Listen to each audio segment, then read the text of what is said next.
ছিল ঘন জঙ্গল। সেই জঙ্গলে বাস করত এক চালাক শেয়াল, নাম ছিল রাসু, ও একটি বোকা কাক, নাম ছিল কালু। একদিন শেয়াল রাসু খুব মিষ্টি ও বিনয়ী গলায় কাক কালুকে উদ্দেশ্য করে ডাকলো, ওহে প্রিয় বন্ধু কালু, আরে আপনি এখানে! কি সৌভাগ্য আমার, আপনার মতো এমন সুন্দর পাখিকে আজ দেখতে পেলাম। কালু কাক রুটি শক্ত করে ধরে শুধু মাথা নেড়ে শেয়ালের কথার জবাব দিল, কোনো কথা বলল না। রূপে মুগ্ধতা প্রকাশ করে রাসু শিয়াল আরো উৎসাহ নিয়ে কালু কাকের রূপের প্রশংসা করল। সত্যি বলছি কালু ভাই, আপনাকে দেখলে মন ভরে যায়। আপনার গায়ের রং কত উজ্জ্বল, পালকগুলো কি মসৃণ।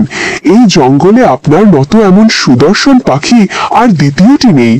আপনার চলার ভঙ্গি, বসার কায়দা সবকিছুই রাজকীয়। কেন জানি না, যখনই আপনাকে দেখি তখনই মনে হয় আপনিই হচ্ছেন পাখিদের রাজা। কাক কিছুতেই যখন মুখ খোলে না, তখন কণ্ঠস্বরের প্রশংসা করে ফাঁদ।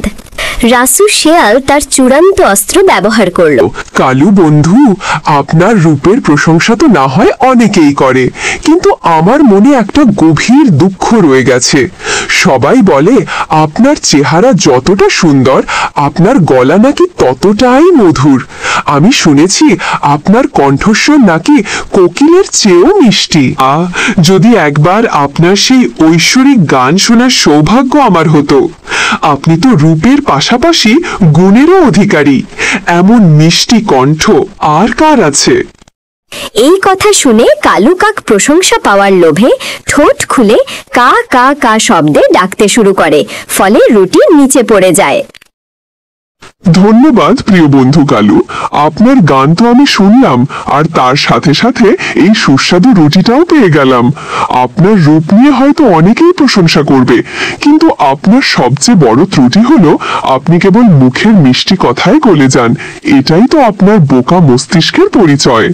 মনে রাখবেন, যার প্রশংসা তার প্রাপ্য নয়, সে যদি সেই প্রশংসা শুনতে লোভ করে, তবে তাকে এর চরম মূল্য দিতে হয়।